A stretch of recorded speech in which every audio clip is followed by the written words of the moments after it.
travelers have congregated in rural Missouri to see a nun's body. That's right. Here she is in better times. She passed away 4 years ago. And it's a little odd. They're trying to see her body now? Yeah. And it is somewhat extraordinary, I think all would agree, that 4 years after she's passed away, her body shows no signs of decay. What? Yes. According to the Catholic News Agency, the body of Sister Wilhelmina Lancaster, who died at age 95, good run, I want to say, sister. She was exhumed roughly 4 years after her death so that she could be moved to a final resting place that was different than where she was originally put. Ooh, it's a wild idea, but it just might work. See, when you say the body was exhumed, I'm thinking Courtney needs to be in here to talk about murder. No, it was apparently moved to a final resting place inside the monastery chapel was the plan. So she was put in the ground initially until they could prepare her final resting place inside the monastery chapel. Okay. When the coffin was unearthed, Sister Wilhelmina Lancaster's body was apparently, quote, incorrupt, which in Catholic tradition refers to the preservation of the body from normal decay. Why did they open the casket? Just to check, double check, make sure it's her?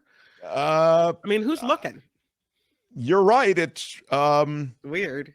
I mean, it's a wild idea. Maybe I don't know. It was part of the. I'm now a little out of my depth on the, what's tradition. You just don't get it. I don't get it. I don't. And it would seem to fall in. It would seem to fly in the face of general protocol to open it up, as Kim says. Wouldn't you just move her in? You know it's her. I don't know why. We have processes and protocols and standards. So for whatever reason, they did open it up. And they noticed that Sister Wilhelmina Lancaster's body, as I say, was, quote, incorrupt. Now, that in Catholic tradition, that is a term. And that refers to the preservation of the body from normal decay. The remains were intact, even though the body had not been embalmed. It was in a wooden coffin buried in the ground. Not pumped full of chemicals at all? No. Wow. The discovery has captured the attention of some members of the church. There's an investigation underway, but meantime... It's a miracle. Exactly. Does that mean she gets to be a saint? Nope. It's not there yet. As you know, sainthood has several leaps along the way, but little hoops to jump through there. But the diocese says it's important to protect the integrity of the mortal remains of Sister Wilhelmina to allow for a thorough investigation of what's going on. Meantime, Bishop Johnston, James Johnston. That's not fake. That's real. Yeah. He has invited all parishioners and those who are the faithful, as we call them, to continue praying during this investigation of God's will. Is that the church where her body is laying there now? Yes, it is, Kim. That is the church. Statement from the diocese notes, incorruptibility is very rare. Well-established process to pursue the cause for, and now I call upon Kim's word, the possibility of pursuing sainthood.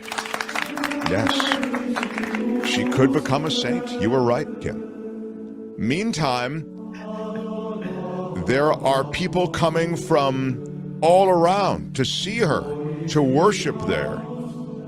In Catholicism, incorruptible saints give witness to the truth of the resurrection and the life that is to come.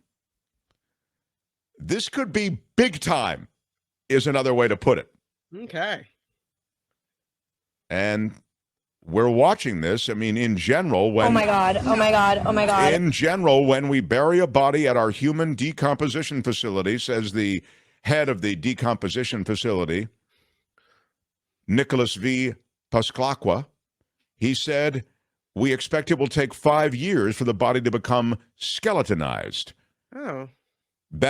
You're learning way more about this than you ever really wanted to know. But that is without a coffin or any other container or wrapping surrounding the remains. So for this body, which was buried in a coffin, again, this is according to this authority in such matters, I personally don't find it too surprising that the remains are relatively well preserved after only 4 years.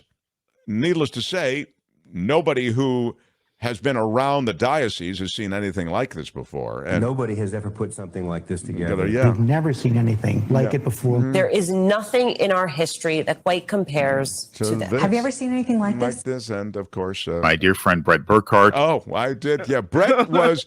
Some days Brett would come in and he would show signs of decomposition.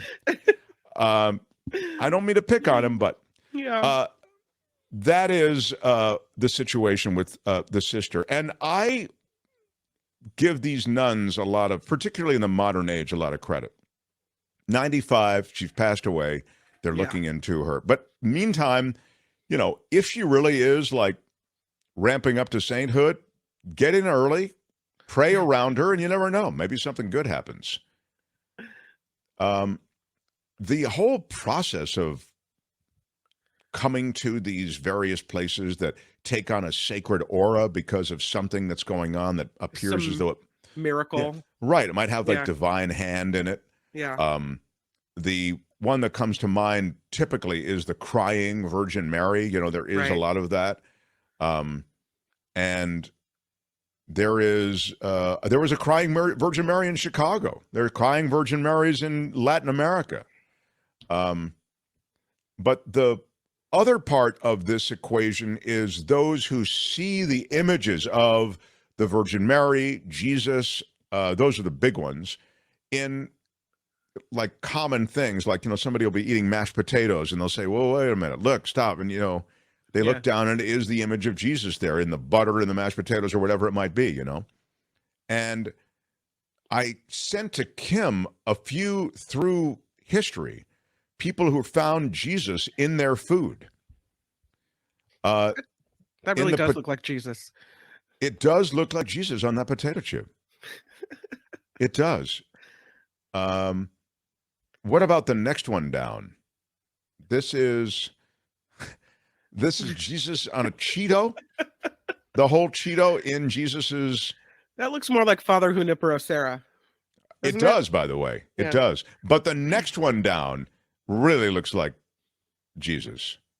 I'm not seeing that. That is in a fish stick. Oh, I can see it now. Okay. Yeah. And well, the next one face, down. But I can't see that it's Jesus' face. Well, why do we think it's it Jesus? looks like I'll tell you, it looks like a Shroud of Turin kind of Jesus. I see it. I see it.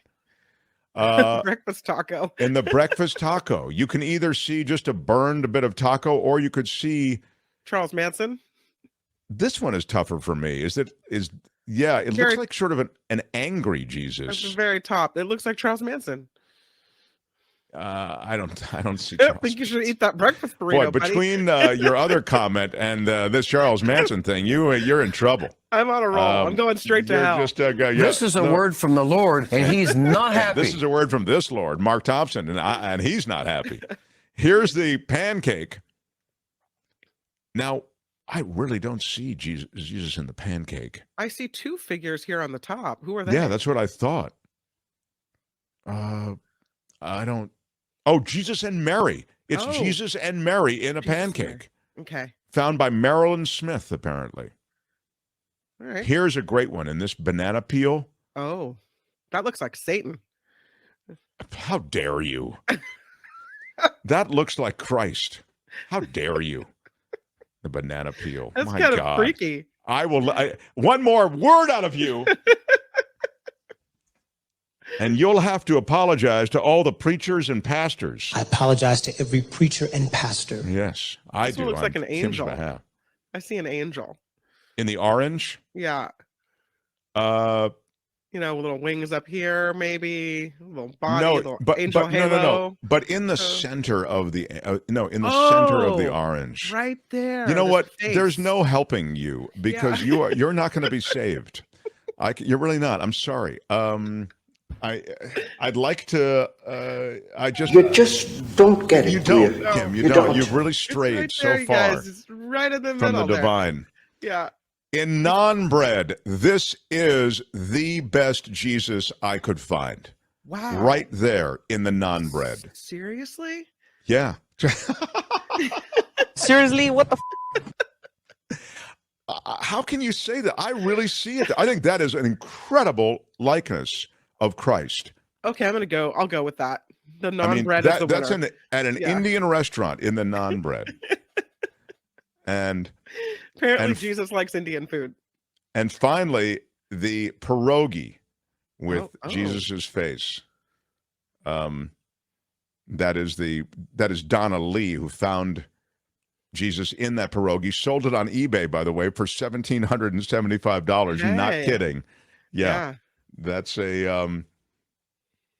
And that's the pizza. Yeah, that one I don't. I mean, I see it, but I don't. Kind of looks like a horror movie. Yeah, it doesn't. That's at Posh Pizzas in Brisbane, Australia. All right, let's wrap this up. That is the banana chip and the pretzel. Oh no!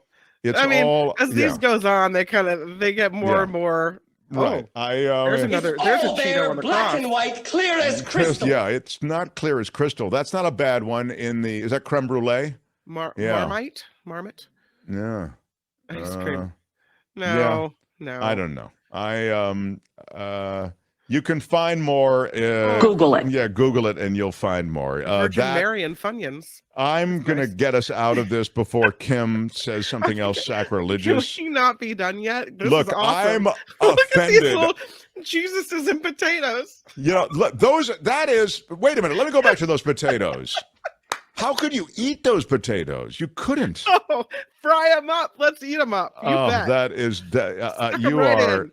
I'm shocked and the seitan offended. is pretty good. Yeah. I don't know what seitan is, but I can see that. It's not. Well, it's definitely not Satan. It's Seitan. It's seitan. I said. Yeah, you're right. I'm just saying. Make sure you get that right. Oh, thank God that's over. Okay, that was great though. I love it. It was great. I loved it. Yeah, I don't know. There was some good stuff in there. Anyway, may the Lord bless you, everyone. Also you. Hi, it's Mark, and I thought that was great. Hit the notification bell. You'll know whenever there's a new video being dropped, and please subscribe to our channel to help us save the universe.